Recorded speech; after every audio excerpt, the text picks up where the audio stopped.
Bismillahirrahmanirrahim. Assalamualaikum warahmatullahi wabarakatuh. Seperti kita ketahui bersama bahwa salah satu mukjizat yang dimiliki oleh Nabi Isa alaihissalam adalah menghidupkan orang yang telah mati atas izin Allah. Pada suatu saat, para pengikut Nabi Isa alaihissalam meminta kepada beliau untuk membangunkan salah satu saksi terjadinya bencana banjir besar pada zaman Nabi Nuh alaihissalam. Maka dibangkitkanlah Ham bin Nuh untuk menceritakan semuanya. Imam Abu Ja'far bin Jarir meriwayatkan dari Ali bin Zaid bin Jun'an, dari Yusuf bin Mihram, dari Ibnu Abbas. Ia berkata, orang-orang Hawariyun pernah berkata kepada Isa bin Maryam, dapatkah engkau membangkitkan satu orang saja yang pernah menyaksikan kejadian bencana banjir, agar ia dapat menceritakan kejadian itu langsung kepada kami? Maka Isa pun pergi dengan diikuti oleh sejumlah Hawariyun hingga mereka sampai di sebuah gundukan tanah.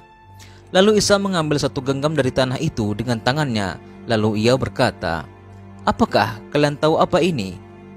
Mereka menjawab, tentu Allah dan Rasulnya lebih mengetahui. Nabi Isa alaihissalam menjelaskan, ini adalah mata kaki milik Ham bin Nuh. Lalu tanah tersebut dipukulkan dengan tongkatnya seraya berkata, bangkitlah kamu dengan izin Allah. Lalu seseorang bangkit dari tanah itu dengan menyekat tanah dari kepalanya yang telah beruban. Lalu Nabi Isa bertanya, apakah seperti ini ketika kamu meninggal dunia? Ia pun menjawab, tidak, aku meninggal dunia ketika aku masih muda. Namun aku mengira sudah tiba saatnya hari kiamat yang membuatku ketakutan hingga rambutku sampai beruban. Lalu Nabi Isa alaihissalam berkata, ceritakanlah kepada kami tentang kapal Nabi Nuh.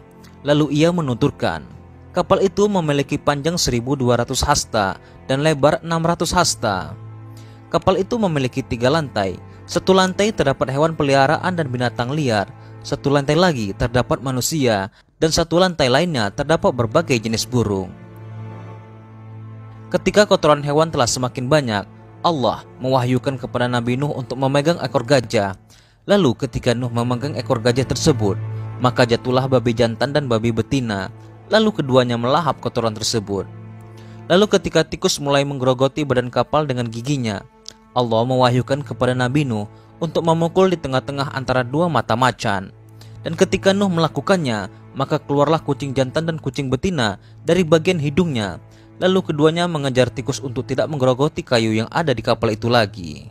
Kemudian Nabi Isa alaihissalam bertanya, bagaimana Nuh dapat mengetahui bahwa bumi telah selesai ditenggelamkan semuanya? Ham bin Nuh pun menjawab, Nuh mengutus seekor burung gagak untuk mencari tahu keadaan di luar sana. Lalu burung itu menemukan bangkai dan hinggap di sana, mengacuhkan perintah Nabi Nuh.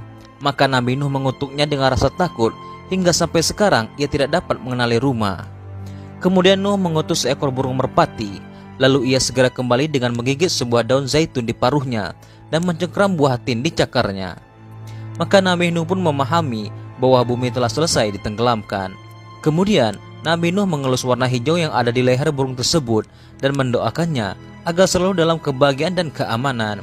Sejak saat itu hingga sekarang, burung merpati mengenali rumah tempat ia harus kembali.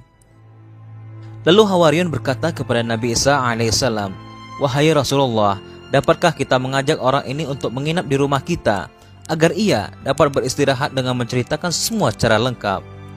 Nabi Isa alaihissalam pun menjawab, bagaimana mungkin kalian dapat membawa seseorang yang sudah dihentikan rezekinya? Kemudian Nabi Isa berkata kepada jasad tersebut, kembalilah kamu dengan seizin Allah. Maka jasad itu pun kembali menjadi tanah. Wallahu a'lam bishawab.